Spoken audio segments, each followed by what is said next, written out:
अस्सलाम वालेकुम नाज़रीन। अज 15 दिसंबर 2025 तो सोमवार का दिन अज पाकिस्तान के मुल्तान शहर के करीबी इलाके शूजाबाद के अंदर एक दिल हिला देने वाला वाक़या पेश आया कि जिस दे वेख ते इंसानियत की रूह जिहड़ी है वो कम जाती है कि इतना जुल्म जिहड़ा है वो ढाया गया और वो भी ज़मीन के तनाज़े ते कि ज़मीन का आपस के अंदर तनाज़े का मामला तो बाअसर अफराद जिहड़े है वडेरे है जागीरदार है उन्होंने एक गरीब नूं उसके घरों उठाया और उसनूं रस्ते के अंदर जुल्म का निशान बना दिया है और हत्ता कि उसनूं अपने डेरे ते लाया है और जुल्म ये है कि उत्थे उसनूं रस्सियां दे नाल बन्न ते चारपाई दे उत्ते फिर उसनूं मारदे पिटदे रहे और जदों मार पिट ते उन्हां दा जी अजे तक नहीं भरा तो फिर उन्होंने गिलाजत जिहड़ी है वो लई लोटे दे अंदर कि जिहड़ा लैटरीन दे अंदर लोटा इस्तेमाल करना है उस दे अंदर वो गिलाजत उस गरीब नूं पिलांदे रहे कि ये जिहड़े बंदे बाअसर आए उन्हां दा नाम है, एक दा नाम है मुनीर आशम और दूसरा हक नवाज। अपने साथियों के नाल इमरान नामी शख्स नूं ज़बरदस्ती अगवा करते डेरे ते लै गए और उत्थे कई घंटे तक बदतरीन तशद्दुद का निशाना बनाया और उत्थे लोटे दे नाल गिलाजत पिलांदे रहे विचारे नूं कि गलीज चीज़ां गंद वगैरह उसनूं घोलते तो वो उस गरीब विचारे नूं पिलांदे रहे ज़बरदस्ती। और जिहड़ा कि एक इंसान सोच भी नहीं सकता कि अल्लाह ताला दी पनाह है कि इतना जुल्म और वो भी दौलत दे नशे दे अंदर। वैसे तो असी वेखा कि इस तो पहला कि साडे मुल्क दे अंदर कानून सिर्फ गरीब वास्ते रह गया है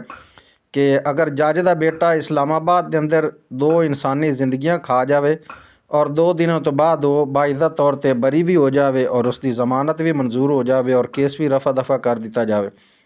और ये गरीब है वेखना है कि इत्थे कानून हरकत के अंदर आंदा है या नहीं आंदा कि मैनूं उम्मीद है कि कानून हरकत के अंदर आवेगा इंशाअल्लाह कि पंजाब के अंदर बड़े वसैल ने बड़े महकमे ने कि जेड़ा क्राइम के खिलाफ जेड़ा दिन रात वो कोशिश करते पे ने। तो उम्मीद है कि ये जेड़े जालिम ने ये निशाने इबरत बनणगे इंशाअल्लाह कि इतना जुल्म इस गरीब के उत्ते और फिर इसनूं गिलाजत पिलावन तो बाद अजे भी उन्हां दा जी नहीं भरा ज़ालमां दा।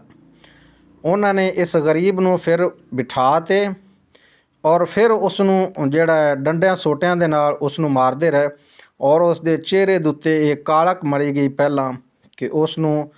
जिस तरीके कि उसने कोई बड़ा वड्डा जुर्म कर लिया हो कि ज़मीन का तनाज़ा दो अफराद के दरमियान है, कानूनी रस्ते ने अदालत ने भाई परें पंचायत है या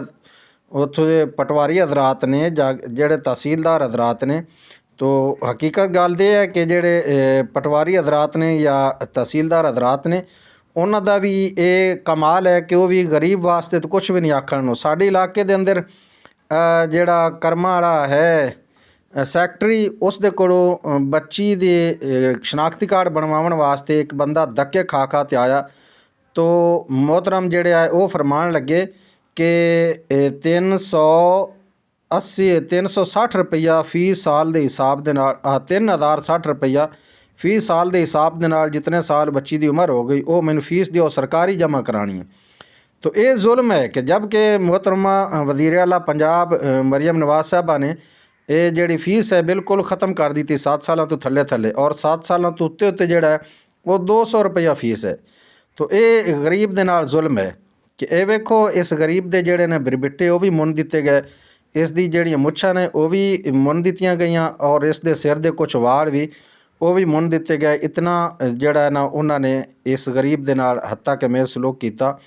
और ये गरीब दे वारिस ने उसका खानदान है कि जेड़े हुकामे बाला दे कोलों इंसाफ की अपील करते पे ने कि मेहरबानी करते इस गरीब खानदान नूं इंसाफ फराहम किया जाए। अल्लाह ताला इस अर्ज़े पाकिस्तान की हिफाजत फरमावे। अल्लाह ताला इस मुल्क दे विच रहण वाले हर गरीब की हिफाजत फरमावे। अस्सलामु अलैकुम